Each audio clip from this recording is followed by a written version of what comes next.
Under a cold grey sky at the Ukrainian-Lithuanian border, a convoy of military vans slowly moved toward the crossing point. The sound of boots on gravel echoed as Ukrainian investigators and members of the National Guard surrounded a single transport vehicle. Inside sat a man whose presence marked a turning point in Ukraine's pursuit of justice, a captured Russian soldier accused of war crimes in the occupied city of Melitopol. As cameras rolled, the moment carried a quiet but unmistakable gravity. For the first time since the full-scale invasion began, Ukraine was transferring a Russian serviceman to another country, Lithuania, to face trial for the torture of civilians and prisoners of war.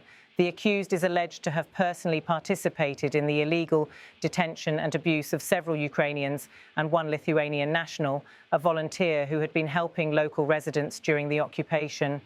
In a recorded statement, Andriy Korzun, senior investigator for the National Police of Ukraine, explained the significance of the event. He said, "Police investigators have extradited a Russian citizen to Lithuania for war crimes for the first time. This concerns the transfer to the Republic of Lithuania of a serviceman of the armed forces of the Russian Federation involved in the torture of civilians in Melitopol."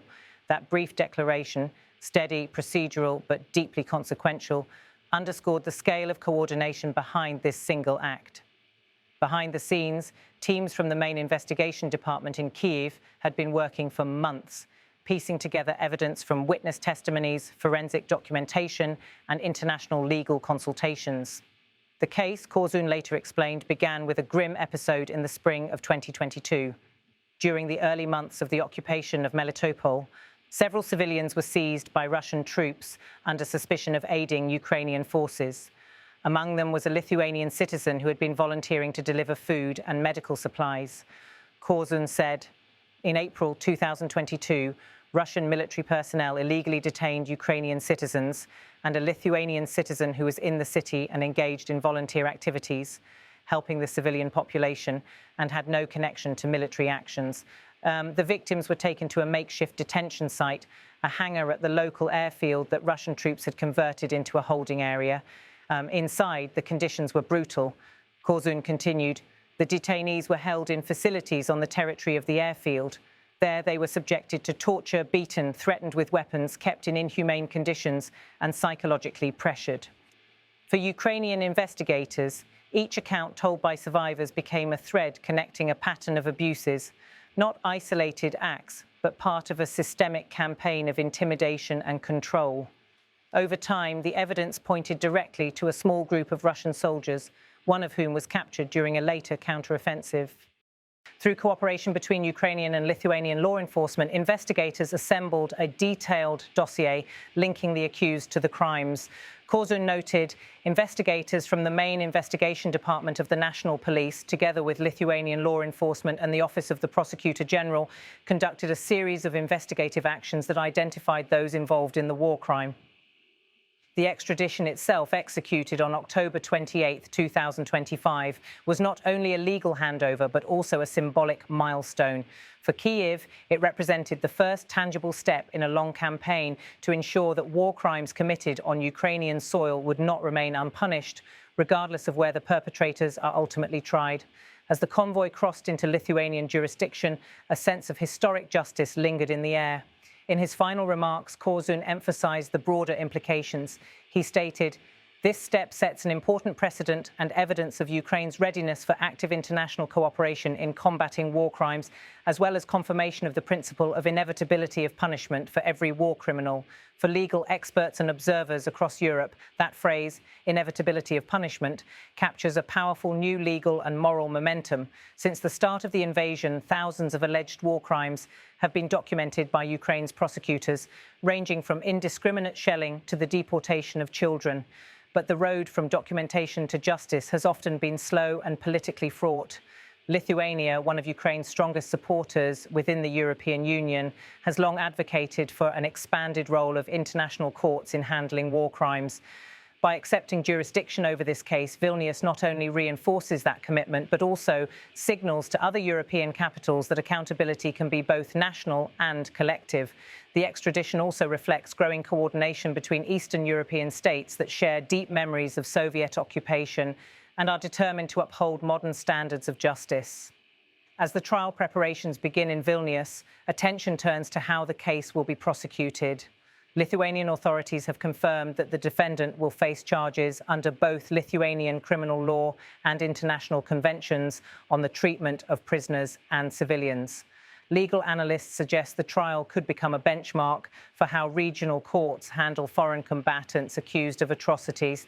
For Ukraine, this cooperation goes beyond symbolism. Each successful case strengthens the legal foundation for future extraditions, including those potentially involving higher-ranking officers or commanders accused of ordering systematic abuses. Ukrainian officials hope that demonstrating credible judicial processes in European courts will bolster international confidence in the eventual reconstruction of justice across the conflict zone. Back in Kyiv, reaction to the extradition was mixed with cautious optimism. Families of war victims expressed hope that the move could finally begin to close a long chapter of impunity.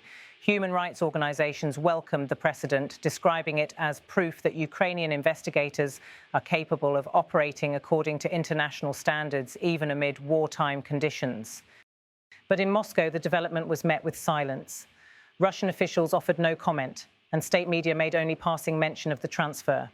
Legal experts note that Russia does not recognize the jurisdiction of foreign courts over its military personnel, a stance that has complicated efforts by international investigators to secure cooperation. Still, the fact that one of its soldiers will now stand trial abroad represents a quiet but unmistakable rupture in Moscow's narrative of control. At the border where the handover took place, the scene was as restrained as it was historic. No speeches, no ceremony, only a small group of uniformed officers, a van, and a single figure being escorted across the line. The moment encapsulated the collision of bureaucracy and morality, a legal process rooted in paperwork, yet charged with human consequence. Observers say that Ukraine's decision to entrust a European partner with such a case demonstrates confidence in shared judicial mechanisms. It also reflects Kyiv's broader strategy to internationalize accountability, to ensure that no act of cruelty committed during the war can be buried within national borders. The Lithuanian government, for its part, has pledged a transparent trial process open to international observers.